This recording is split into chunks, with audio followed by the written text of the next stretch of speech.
You're listening to the KYLO Show, the podcast where we talk about how to keep your love on no matter what and why whole healthy families are gonna save the world. In this week's episode, Danny and Brittney finish out the honor series by talking about where we go from here and how to restore a culture of virtue and honor in the world around us. If you want to help change the trajectory of our current culture, then this episode is for you, and it starts right now.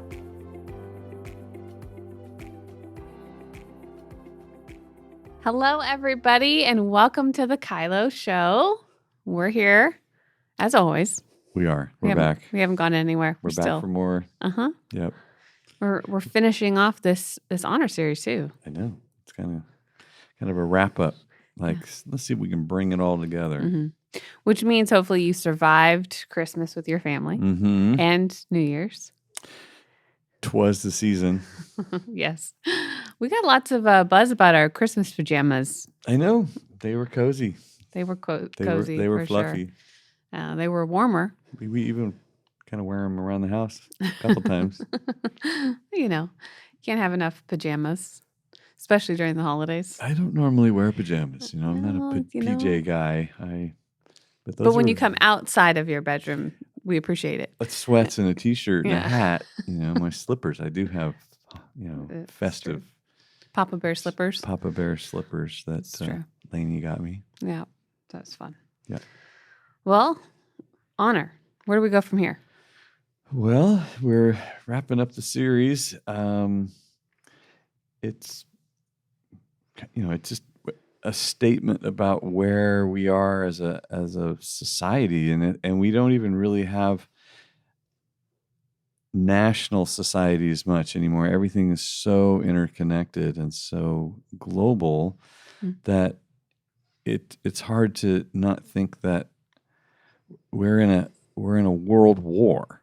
I was at Bethel for the leaders conference in November, and I remember, part of what I was sharing was just that we've been in a war. I feel like I've been watching a war movie for 40 years.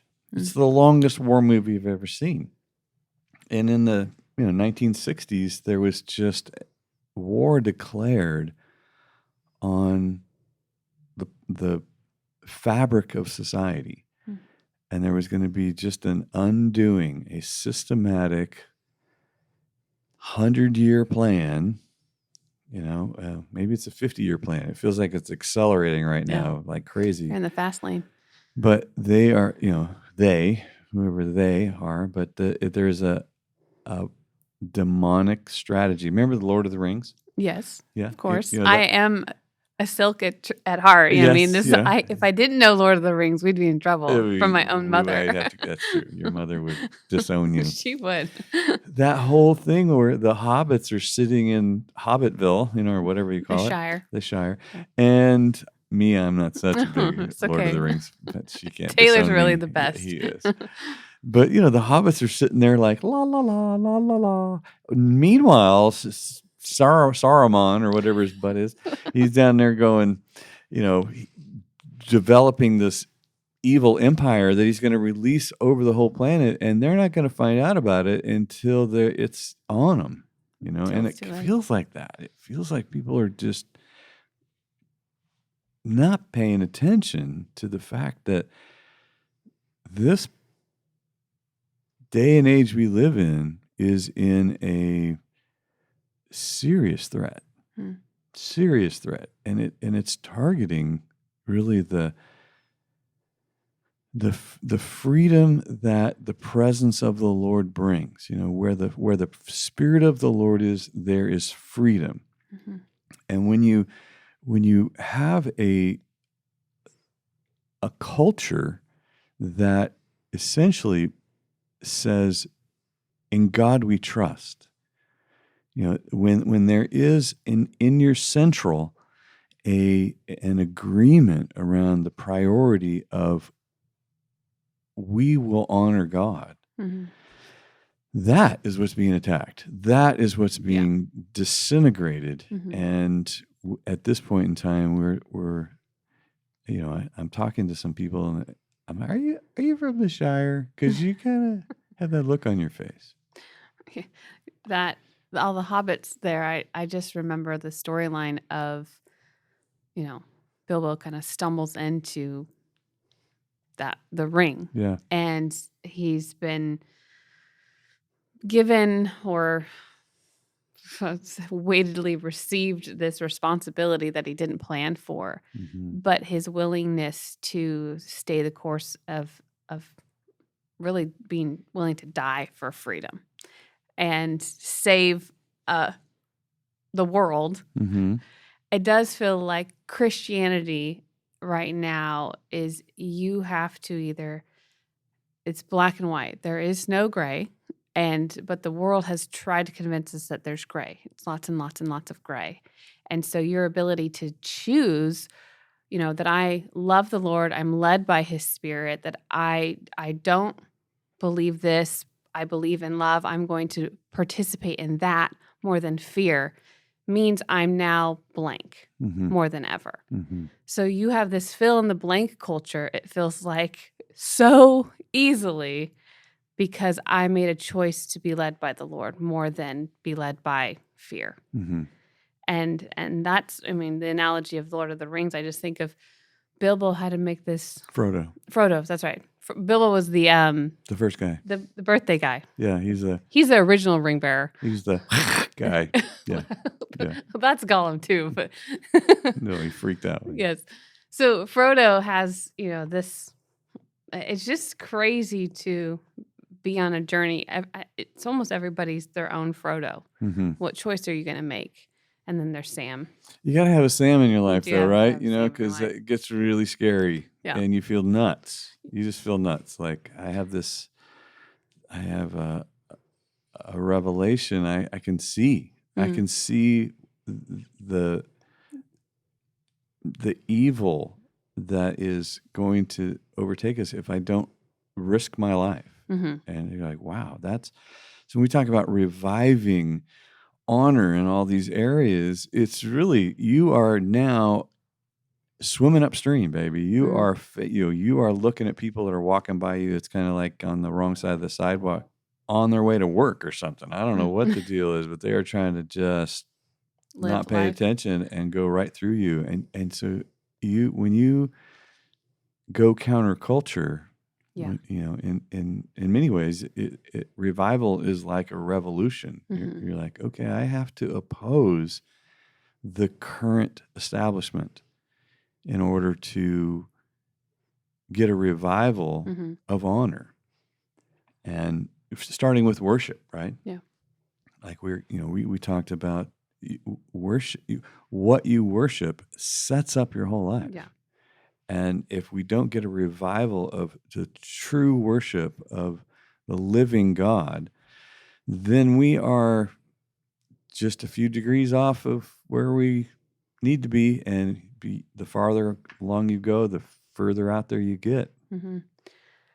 I just am thinking in the last couple of years of raising our kids feels more intentional and strategic than I've ever looked at it, because the need for Ben and I to really instill these values for our kids, because we're in the war, and it's coming down the driveway, and that's what it feels like at times. But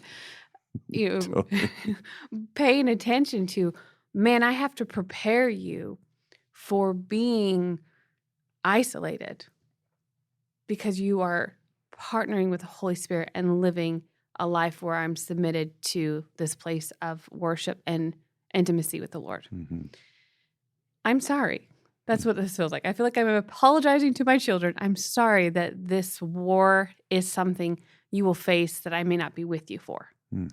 Looking at Delaney, who's 16, and, everyone's asking her questions about college and all sorts of things. And man, that feels like the front lines if we're looking at where the orcs are.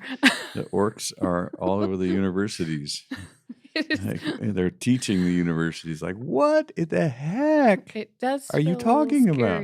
Yeah. To send her somewhere, where she might be ripped apart for trying to stay submitted to the Lord. Yeah. And it's wild looking at how families have been torn apart, but that is the cry that's needed Mm-hmm. more than ever, is that there's health and wholeness in these families so that there can be really a releasing of heaven as God designed family. Absolutely. And, why would the enemy go after families so desperately? Right. It's because it's what holds us together, understanding the government of heaven, which is we have a Father. Mm-hmm. We have a Father, and we are His children. Yep. We are a body because we're all connected together by the head. And when we lose that, we lose our true identity. We lose that we are children of a loving Father. We're not orphans. Mm-hmm. We're not survivors. We're not political. We're not fractured. We are one. We're a unit. Mm-hmm. And to cause this confusion and this division and ultimately destruction is a demonic fingerprint. Mm-hmm. You're like, hey, everybody, could you take a look at what's going on? Well, I wonder what the source of this is. Yeah. I remember when we went to gymnastics meet with the girls. The girls were doing competition for gymnastics, and we were in Las Vegas, Mm-hmm. which I don't understand why you would send 8-year-old girls to Las Vegas to compete in gymnastics to start with. Yeah. Because Disneyland is where they used to do it, and then we moved to Las Vegas. Oh, well, hey. Yeah. I wasn't on that voting committee, but we're at this restaurant, and I remember across the way there was, I don't know, another type of restaurant in this hotel or something where they closed down these, it looked like garage doors around this restaurant because there's a show about to happen that's not for everyone's eyes, right? And instantly, Delaney starts feeling nauseous, gets a headache, and her whole countenance changes. And I remember taking her into the bathroom and talking to her about what was going on was a spiritual war of good and evil, of love and fear, and that she has to know how to take ownership of her mind and her body and chase it away.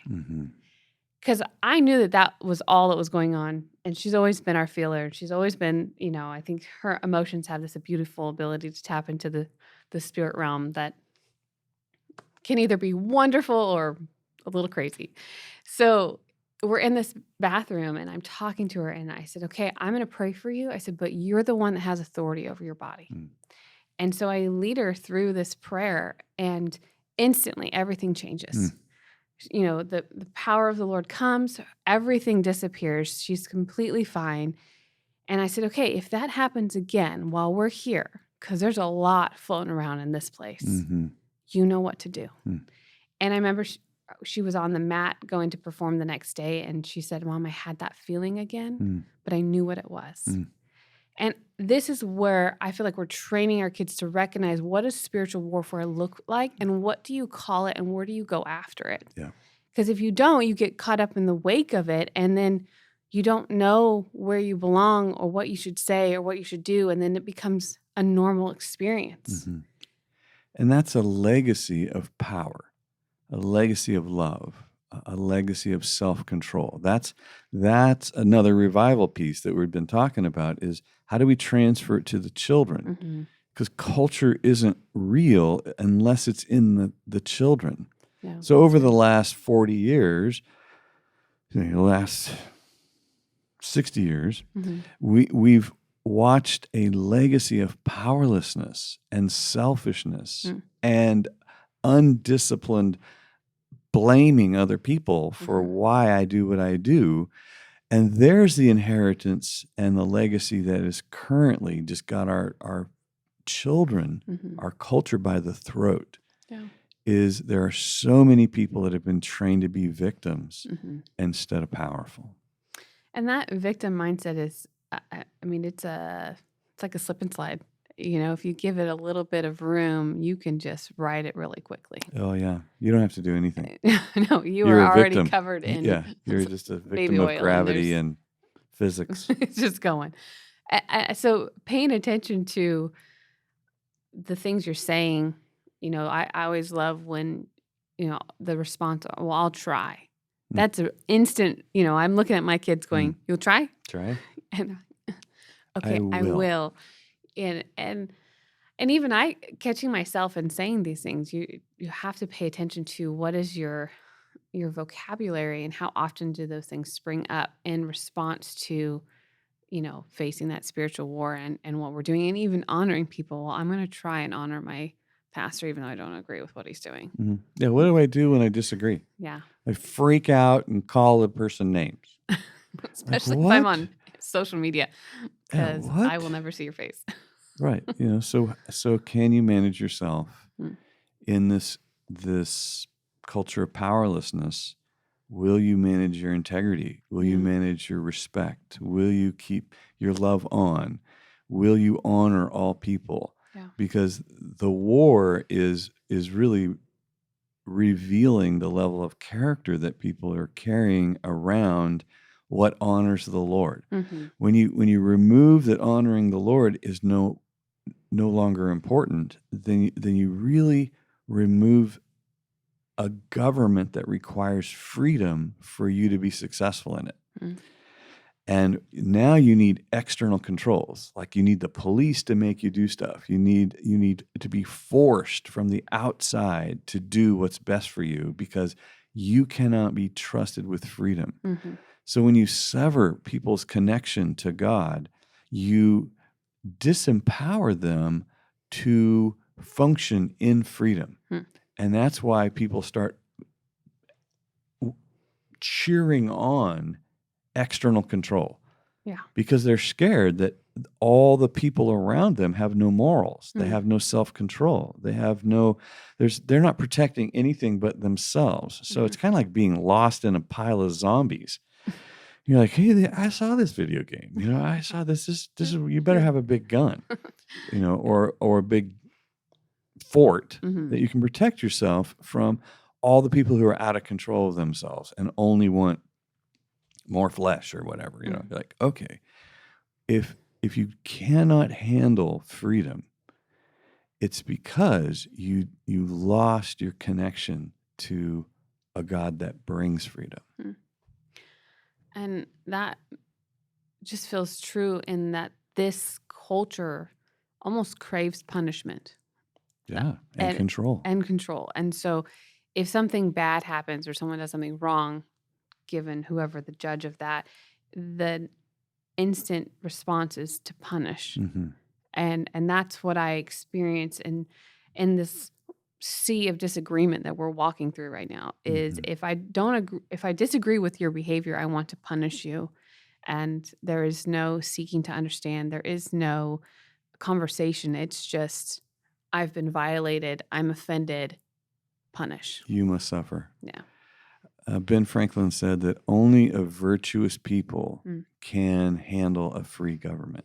You're like, it's absolutely right. The revival of virtue, not virtue signaling, not getting a crowd of people to believe that you have virtue, but actually to have the strength of character, of self-control, love, honor, power. And you're like, that thing that is being assaulted is really your virtue, your moral character strength. Yeah. And your willingness to honor God's heart with the way you make your decisions. We got some work to do. We got some work to do. We got some work to do. But please, hobbits, wake up. Frodo, Frodo, go take find this ring, your crew. And throw it in the fire. Yeah. Oh, yes.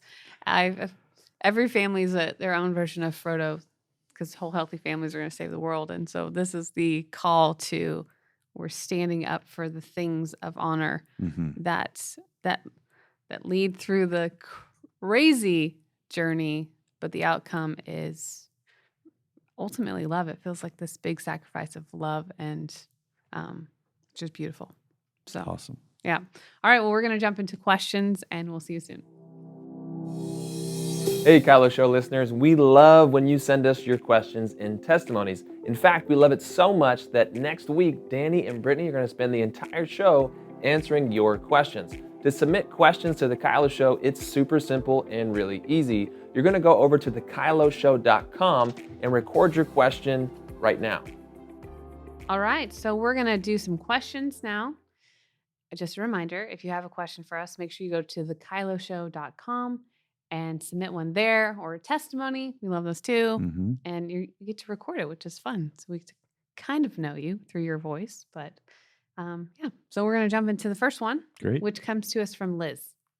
Hey, Danny and Brittney. Thanks so much for doing the KYLO Show. I am just starting to learn the KYLO tools, and it's really helpful for me to hear you repeat the 5 principles over and over. Get it stuck in my brain. Recently, I've been in some rather difficult interactions with my closest friends as I've started implementing the KYLO principles, and I was wondering if you could share your favorite tool for lowering fear in these hard conversations. Thanks. It's a good question. I love you. Yeah. I love you. Over and over and over and over again. Yeah. I mean, love does cast out fear. And I think if you can just keep focused, keep the conversation focused on my goal is connection, then I think that's probably my favorite, or the most effective one I know of is, I just want to remind you, I want to be connected to you at the end of this conversation. I'm not looking to blow us up or hurt us. So please understand that while we work through this. Yeah. Being aware of how the atmosphere feels. You know, you start to cross a line where maybe someone instantly becomes more defensive. I like to ask the question, what did you hear me say? Not always does someone know how to respond, or, well, you said, they usually are defensive, but being able to ask that question and then know, man, this is probably just going to keep going downhill, so I probably should call it. And so being sensitive to, it's not worth continuing. Maybe that person's having a hard day. Maybe they were caught off guard. Maybe they're just not ready. So knowing how much they can take and even asking a question, asking that question of, hey, I feel like this is getting hard. Maybe we should stop because I do want to be connected to you, and we can revisit it later. I love you. I value this relationship. Let's go watch a movie. Let's hang out and have some fun. But just being aware of that line and time. Sometimes we so want to talk them into understanding that we lose connection that way. So. And it's a great reminder to just emphasize you talk, I'll listen. I'll talk, you listen. You're talking while I'm talking. I don't know, because I don't feel listened to while you talk over the top of me talking. So are you listening or are you talking? Because we keep getting that mixed up in this conversation. Yeah. Because I thought I just did a good job listening while you were talking. I need the same from you. Yeah. So if you can get that agreement, then it usually, everybody calms down if I'm actually going to listen. And if you've decided you cannot or you will not listen, I have to call it. That's exactly right. I would call it, say, hey, this is not going to go well because we have 2 talkers. Yeah. That's good. No 2 talkers. No 2 talkers. No 2 talkers. No 2 talkers. All right. Our next question comes to us from Jordan. Hey, Danny and Brittney. Thank you so much for doing the KYLO Show. My question is, so I know the Bible says to love our enemies. Can you guys give me some practical examples of what it looks like in this day and age? Your enemy can be your boss, be your mother. You could be sleeping with the enemy. You could be sleeping with the enemy. That is definitely harder.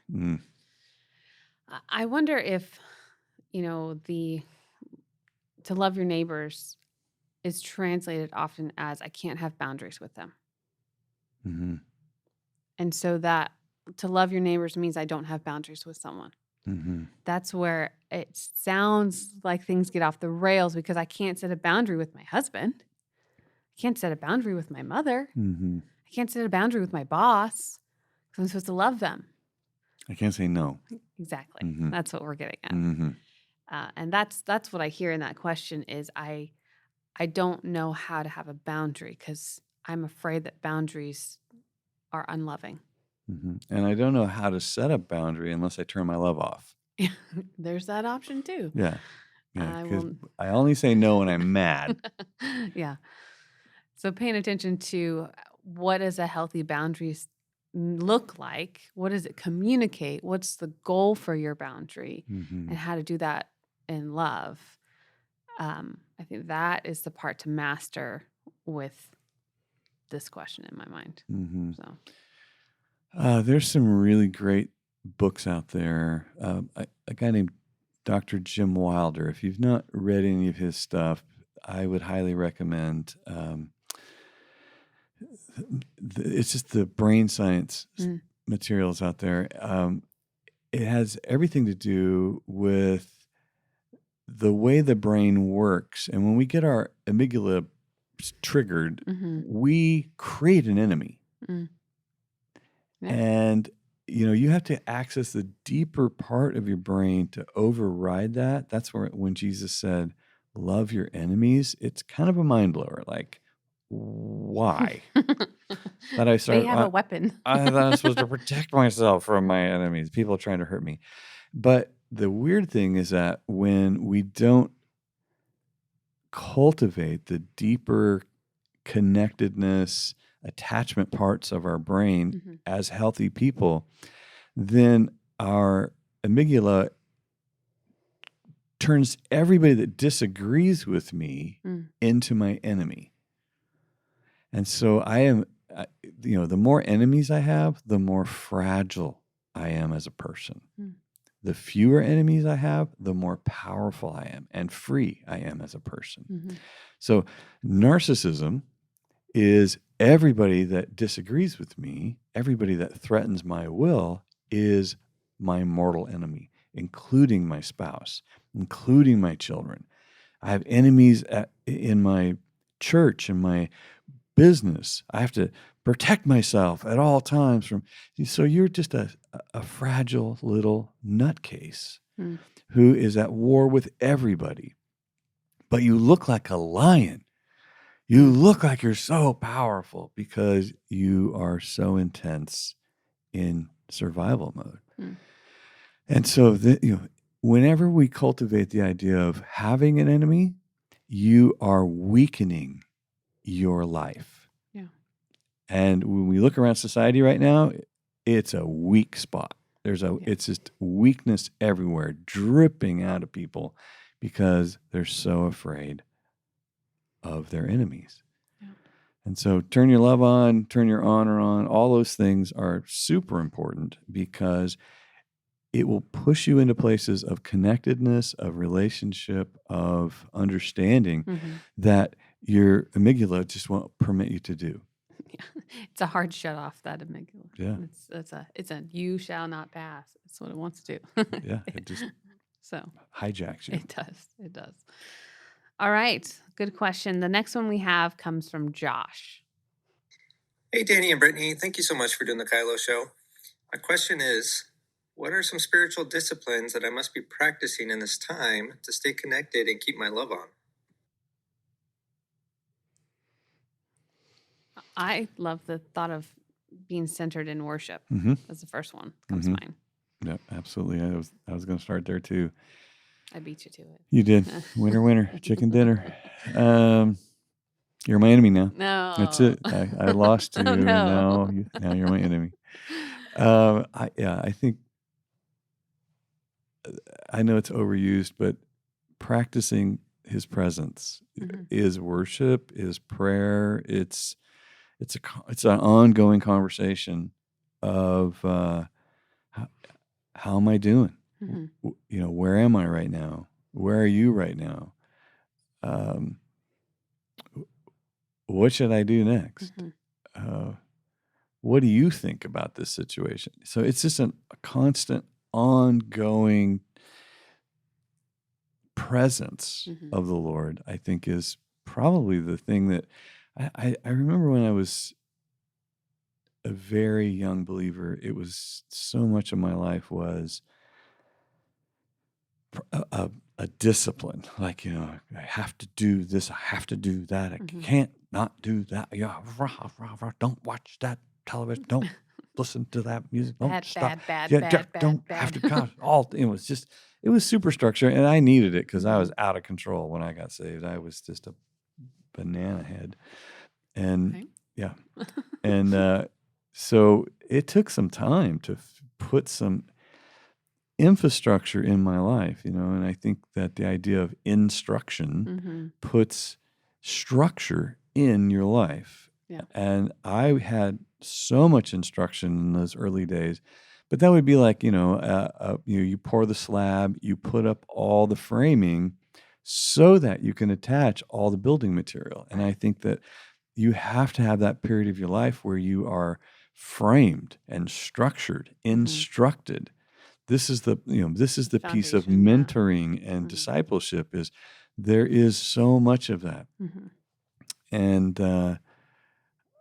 I think then you can build a beautiful life with that, because you can fill the rooms. Yeah. And so I think being instructed is super important, especially when you're setting up your life and character and destiny and that sort of thing. But eventually, it's all about living in the house. Yeah. It's all about living in what you built. Which people are not paying attention to. Well, or they just built poorly. Yeah. They. Sometimes people get remodels. I feel like there's a remodel that happens, and you're wondering, you took down a wall that you didn't realize was a load-bearing wall, and this is where, in your analogy, I think about is we get lazy or we give permission to a new idol, if you will. And that's what we didn't realize we took out a load-bearing wall. We didn't realize that we had replaced our commute to work with, a podcast of marketing rather than a sermon that we missed, because something's fueling us differently and we're searching for something, but we've replaced it with something we probably need. Yeah, we're just not paying attention to our diet. Yep. And we're starving to death and we don't even know it because we're still eating. Yeah, but just something else. Yeah, but we're eating junk. So I think all of that should, there should be some internal warning signs that you're off track. There should be a pressure gauge or a temperature gauge or gas gauge, oil something. gauge, gas gauge. Don't do idiot lights. Don't just go, bing, hey, you're out of oil. Like, whoa, I'm in the middle of Nevada. Pay attention to the gauges. Have gauges, and you can say, that's low. I need to do something about that. Yeah, well, that's good. These are good questions. Always love that. So that's awesome. Well, we're going to jump over to our testimony spot, and we will be back. If you have a specific question that you need answered from Danny and Brittney, you have to go submit it to thekyloshow.com. When you go to that website, you'll scroll down the page and there'll be a place where you can click record question or record testimony. The thing that's really great about this feature is that we get to hear you in your own voice, and so do you, meaning you get to listen to your recording before submitting. And if you don't really like it, you can re-record it. So no pressure. It's all easy, super simple. All you got to do, go to thekyloshow.com, record your question or re-record your question and submit it when you feel great about it. Then Danny and Brittney will answer it on the show. So it's a win-win-win. Got to do it. Go to thekyloshow.com and record your question today. All right, we're going to do our testimony highlight or spotlight or session. Okay. I was trying to be more exciting, Yeah. but I don't know what stuck there. Anyways, we do love this testimony that's coming in. Yeah. We love her, so it should be fun. All right. I did all that lead in. Are you guys ready for the testimony? It's coming to us from Bernie. Hi, Brittney. This is a testimony for you and the difference that you've made in my life. A few months ago, I became a stepmom of a 5-year-old, and he's a beautiful child. And I was waiting for that moment that I had learnt about in Loving Our Kids on Purpose, where the toilet would be clogged, and that moment came. And my little 5-year-old came to me and said, the toilet is clogged. And I was like, oh no, what are you going to do?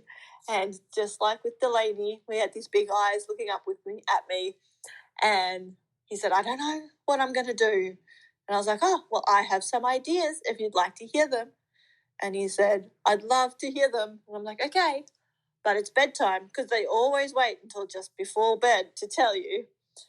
I said, how about I tell you in the morning? So he went to bed, because we had looked at the toilet together and it was full to the brim. There was so much water in there. So off he goes to bed, and the next morning he gets up and he comes downstairs, and we went and looked into the toilet together. I'm like, all right, you ready for my ideas? And he said, yeah, I'm ready.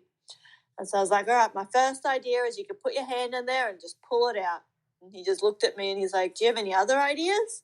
And I was like, yeah, actually, we can make a cover for your hand like a glove, and we can do that. And he's like, all right, let's try that one.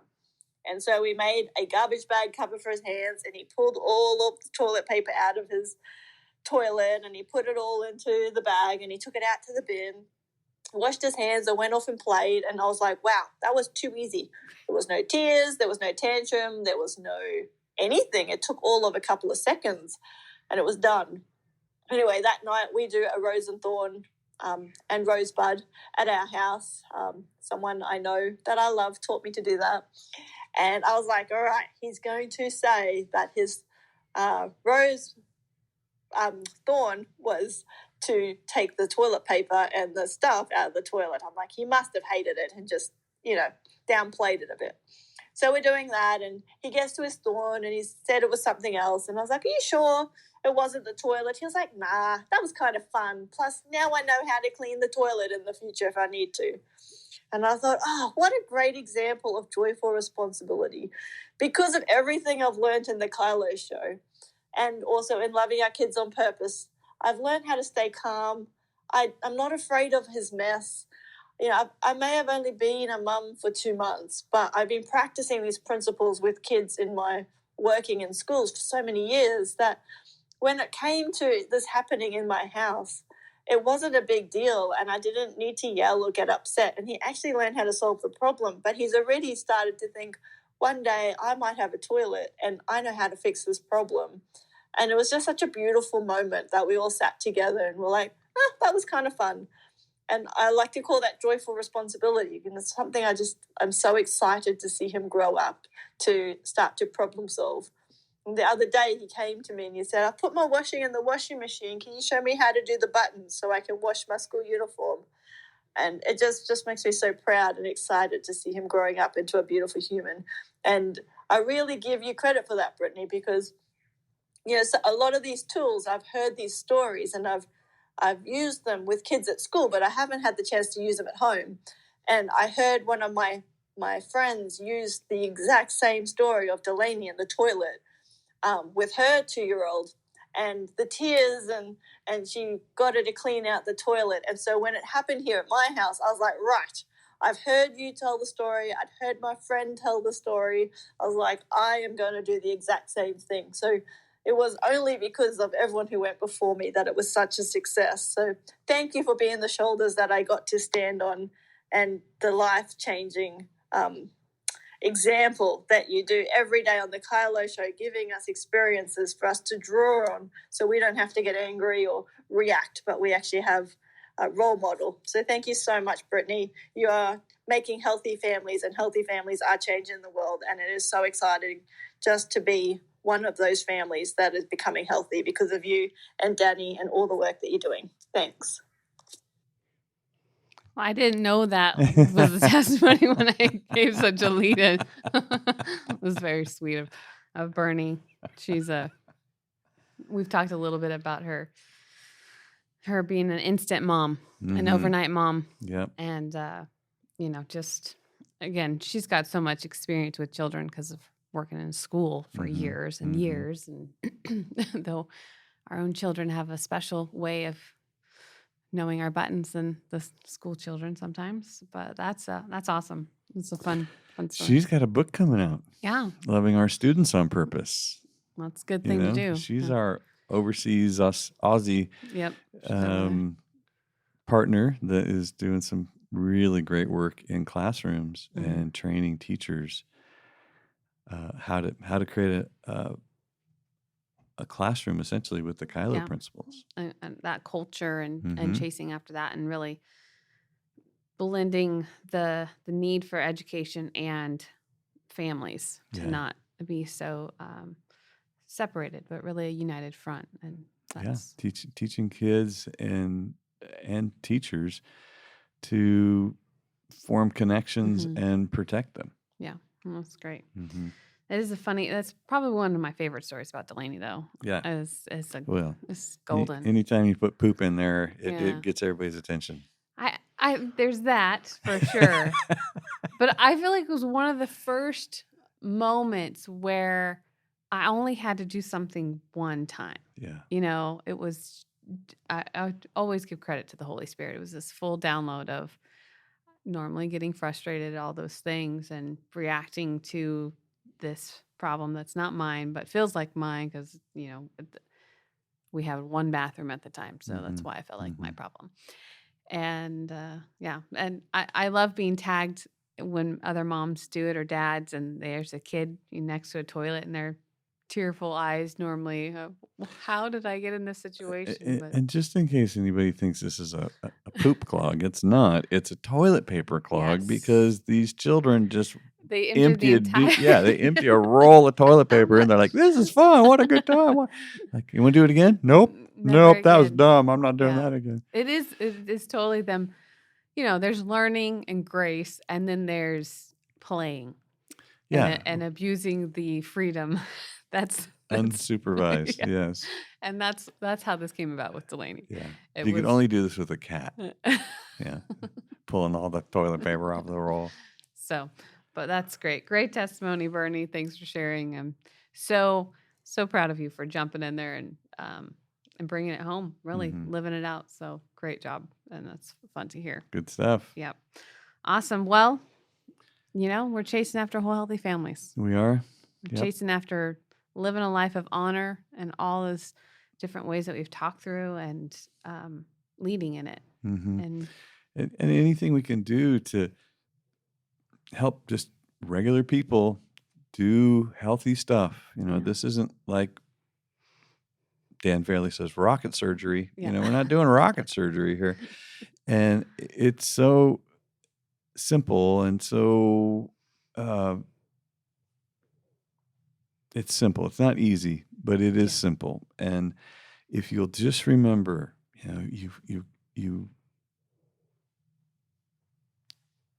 you got to be a powerful person. Mhm. You got to understand that your decisions are yours. Mhm. And this love and fear thing, you've got to partner with love. Like, I am going to love my way through life, not just through this moment and through this relationship, Mhm. but through life. And connection is my goal. Yep.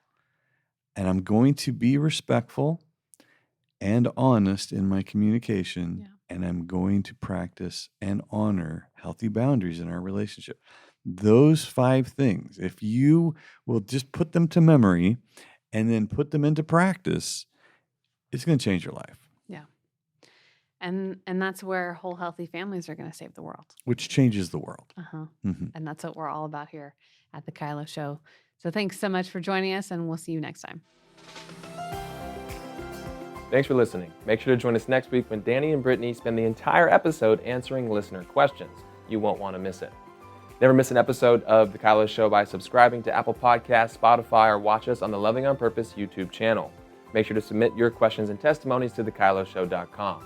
The KYLO Show is produced by Ali Armerding, co-produced by Ashley Beck, Leah Alexander, Anna Hill, and Sherry Silk.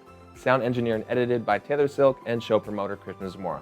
Thanks for listening. We'll see you next week.